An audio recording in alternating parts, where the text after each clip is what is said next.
Senior صحافی اور تجزیہ کار جاوید چودھری کے مطابق آپ کو تھوڑا سا بیک گراؤنڈ میں لے جاتا ہوں۔ جسٹس ڈاکٹر جاوید اقبال شاعر مشرق علامہ اقبال کے صاحبزادے تھے۔ ڈاکٹر صاحب نے 1970 کے انتخابات میں لاہور سے ذوالفقار علی بھٹو کے خلاف الیکشن لڑا۔ لاہور میں اس وقت دو صنعتی گروپ تھے، اتفاق گروپ اور بیکو۔ میاں شریف اتفاق گروپ کے روح رواں تھے جبکہ سی ایم لطیف بیکو کے مالک تھے۔ ان دونوں گروپوں نے جسٹس جاوید اقبال کو سپورٹ کیا۔ الیکشن کے دن میاں شریف نے جاوید اقبال کے ووٹروں کے لیے ٹرانسپورٹ اور کھانے کا بندوبست کیا، جبکہ سی ایم لطیف نے الیکشن کے باقی اخراجات برداشت کیے۔ ذوالفقار علی بھٹو نے الیکشن سے پہلے دونوں کو عبرتناک سزا کی نوید سنا دی، لیکن یہ دونوں گروپ اپنی کمٹمنٹ سے پیچھے نہ ہٹے۔ آپ دونوں کی بدنصیبی ملاحظہ کیجیے۔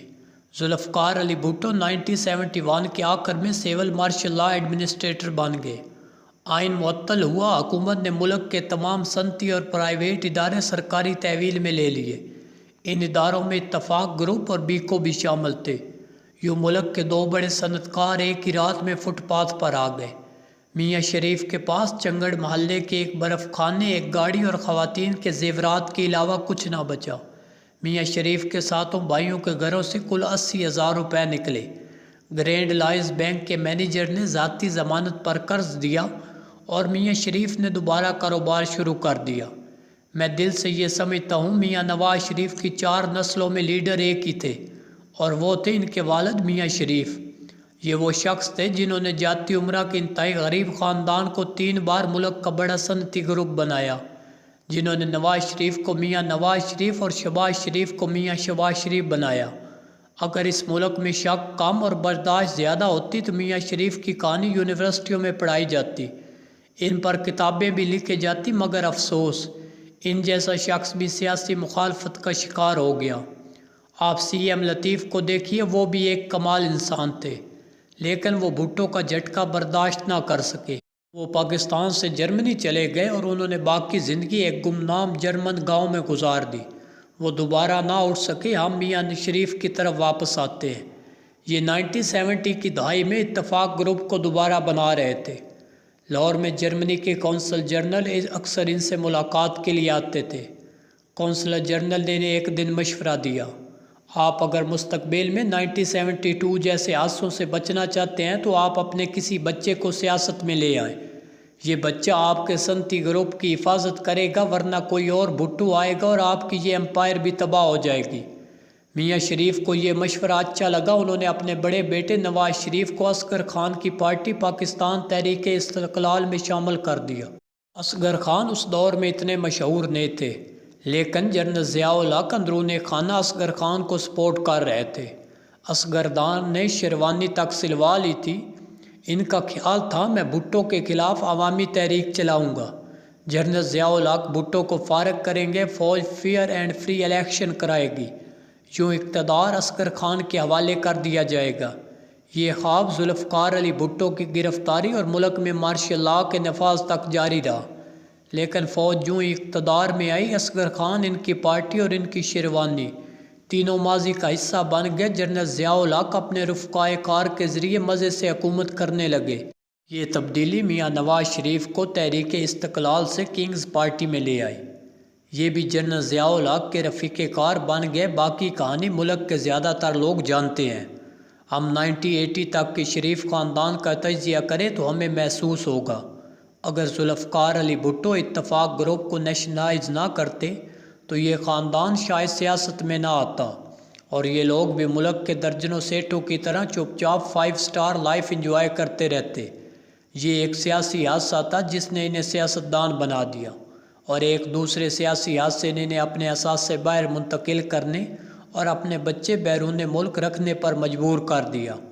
وہ دوسرا سیاسی حادثہ کیا تھا، ہم اس طرف آنے سے پہلے بھٹو خاندان کی طرف آئیں گے۔ جنرل ضیاء الحق نے جولائی 1977 کو ملک میں مارشل لا لگا دیا۔ ذوالفقار علی بھٹو کو گرفتار کر لیا گیا۔ بھٹو کی گرفتاری کے ساتھ ہی ان کا پورا خاندان بکھر گیا۔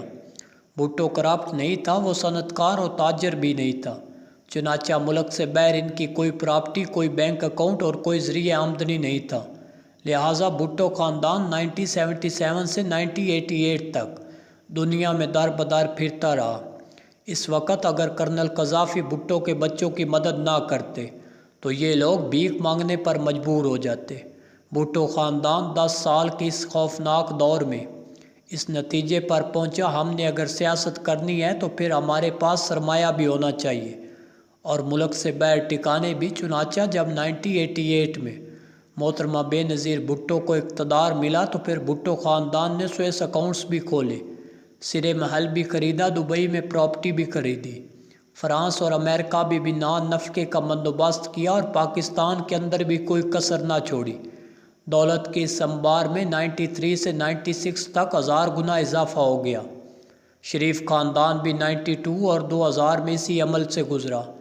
میاں نواز شریف سے 18 جولائی 93 کو راولپنڈی کے کور کمانڈر نے چھڑی کے ذریعے استعفیٰ لے لیا۔ صدر غلام اسحاق خان نے بھی ان کے خلاف کرپشن کے مقدمات بنا دیے۔ یہ وہ دوسرا سیاسی حادثہ تھا جس نے شریفوں کو بھی بھٹو کی طرح ملک سے باہر ٹھکانے بنانے کا راستہ دکھا دیا۔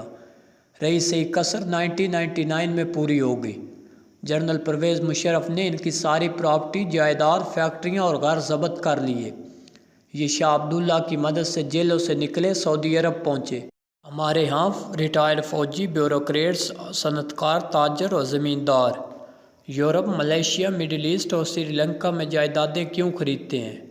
یہ دوسری شہریت کیوں لیتے ہیں؟ یہ بچوں کو ملک سے باہر کیوں سیٹل کراتے ہیں؟ اور یہ اپنی زندگی کے آخری سال اسلامی جمہوریہ پاکستان سے باہر کیوں گزارتے ہیں؟ مجھے یقین ہے ہم جس دن ٹھنڈے دل و دماغ سے ان وجوہات پر غور کریں گے، ہم اس دن اس کے حل تک پہنچ جائیں گے۔ ہمیں ماننا ہوگا ہم اگر آدھی رات کے وقت صنعت کاروں سے صنعتیں، تاجروں سے تجارت اور زمینداروں سے زمینیں چھین لیں گے تو بزنس مین اپنے کاروبار کے تحفظ کے لیے سیاست میں آئیں گے۔ ہم اگر حکومتوں کو ڈنڈوں کے زور پر گھر بھجواتے رہیں گے، ہم اگر لیڈروں کے گھروں پر قبضے کراتے رہیں گے تو یہ آف شور کمپنیاں بھی بنائیں گے، یہ اپنے کاروبار، اپنے بچے بھی باہر رکھیں گی اور یہ دوسرے ملکوں میں جائیدادیں بھی خریدیں گے۔ ہم اگر انہیں ملک میں تحفظ نہیں دیں گے تو یہ لوگ یہ تحفظ باہر سے لیں گے اور اس کا نقصان بہرحال اس ملک کو ہوگا۔ میں دل سے یہ سمجھتا ہوں ہمیں اب دائروں کا یہ سفر بند کر دینا چاہیے۔ ہمیں بار بار پراپرٹی کہانی دہرانا بند کر دینی چاہیے۔ کیوں؟ کیونکہ ہماری تاریخ گواہ ہے ہم نے جب بھی کرپشن کے نام پر پرانے لوگوں کو نکالنے کی کوشش کی ہے، ہمیں ان سے زیادہ کرپٹ لوگ ملے اور یہ لوگ بھی زیادہ قوت کے ساتھ واپس آئے۔ ہم یہ کھیل کب تک کھیلتے رہیں گے؟ ہم کب تک ایک قدم آگے اور 2 قدم پیچھے کی گیم کرتے رہیں گے؟ آپ یقین کیجئے کرپشن ان لوگوں کو نکالنے سے ختم نہیں ہوگی، سسٹم بنانے سے کم ہوگی، اور ہم لوگ وہ نہیں بنا رہے۔